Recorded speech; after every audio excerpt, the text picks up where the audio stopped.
एक दिन भगवान गौतम बुद्ध अपने शिष्य आनंद को एक पेड़ के नीचे शिक्षा देते हुए बताते हैं कि भारतीय साहित्य में अनेक ऐसे विद्वानों का उल्लेख मिलता है जो अपने समय के सुप्रसिद्ध विद्वान थे। उनकी विद्वता की गौरव गाथाएं आज भी सुनने को मिलती हैं। अष्टावक्र भी ऐसे ही विद्वान पुरुष थे। उनके कंठ पर साक्षात सरस्वती का वास था। उनका शरीर तवे की तरह काला था। छोटे बच्चे उनके शरीर को देखकर भयभीत हो जाते थे और उन्हें कोई दैत्य समझकर उनसे दूर भागते थे। किशोर युवक उन्हें घृणा की दृष्टि से देखते थे। युवतियां उन्हें देखकर व्यंग करती थी कि इसका विवाह पता नहीं किस अभागिन से होगा। ऐसा बौना और कुरूप पुरुष सारी दुनिया में दूसरा नहीं होगा। बालक अष्टावक्र पर इन सब बातों का कोई प्रभाव नहीं पड़ता था। उसकी माता का उस पर अपार स्नेह था। वह उसकी आंखों का तारा था। वह उसको अपनी छाती से लगाती, दुलारती, पुचकारती और उस पर अपने आशीर्वादों की छड़ी लगा देती। उसके पिता के दिल में भी उसके प्रति असीम वात्सल्य का भाव भरा था। अष्टावक्र की माता का नाम सुजाता और पिता का नाम कौड़ था। माता पिता के स्नेह व स्नेह भरे वातावरण में बालक अष्टावक्र का धीरे धीरे विकास हो रहा था। छोटी सी उम्र में ही वह वेद पुराण आदि का पारंगत विद्वान हो गया था। उसकी अनूठी प्रतिभा की सब प्रशंसा करते थे। उस समय के बड़े बड़े विद्वान भी उसकी विद्वता से ईर्ष्या करते थे। यह वह समय था जब वन उपवनों में गुरु के चरणों में वृक्षों की शीतल छाया में वेद मंत्रों का अभ्यास होता था।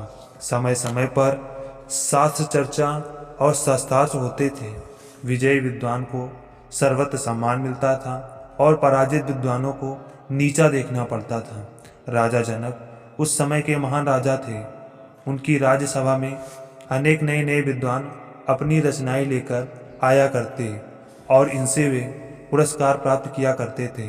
एक दिन एक उच्च कोटि के विद्वान का राजा जनक की राज्यसभा में आगमन हुआ। उस विद्वान का ऊंचा वक्ष व उन्नत ललाट था। उसने आते ही घोषणा की, मैं शस्त्र करने आया हूँ। जो भी मुझसे परास्त होगा उसे समुद्र में फेंकवा दिया जाए। उसकी घोषणा सुनकर कई विद्वान उससे शस्त्र करने आए, परंतु उनमें से कोई भी उससे जीत न सका। परिणाम यह हुआ कि शर्त के अनुसार उन सबकी बड़ी दुर्गति हुई। कुछ ही दिनों में चारों ओर उसकी विद्वता की दाग जम गई। विद्वान के निरंतर विनाश से राजा जनक आशंकित व आतंकित हो गए थे। उन्होंने अष्टावक्र के पिता श्री कौड़ को बुलावा भेजा। कौड़ ने अपनी विद्वता का अच्छा प्रदर्शन किया, लेकिन वे भी उस पंडित को हरा नहीं सके।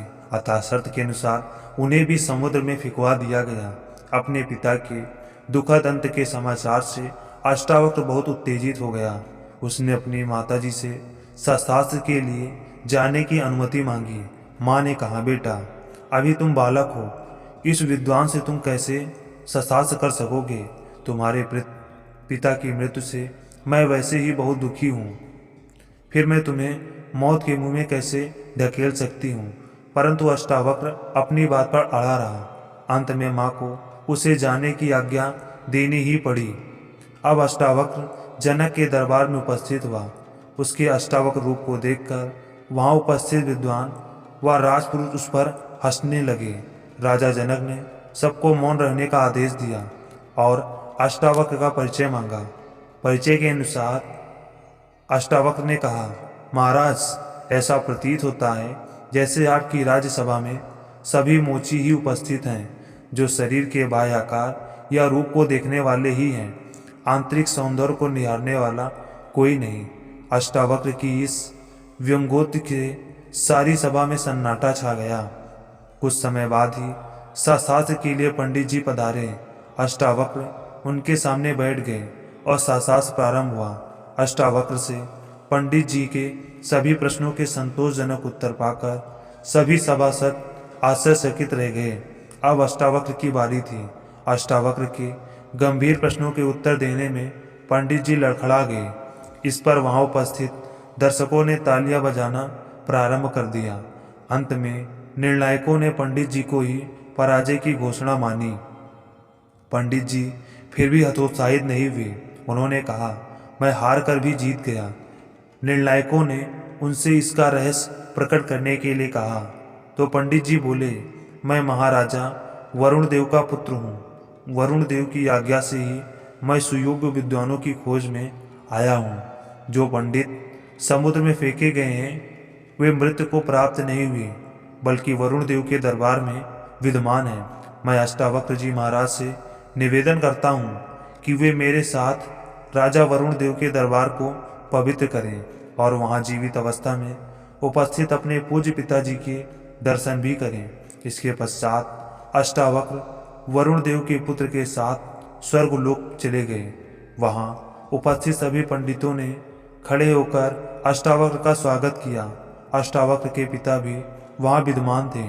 उन्होंने अपने पुत्र को देखते ही अपने सीने से लगा लिया। सब तरफ अष्टावक्र की जय जयकार होने लगी।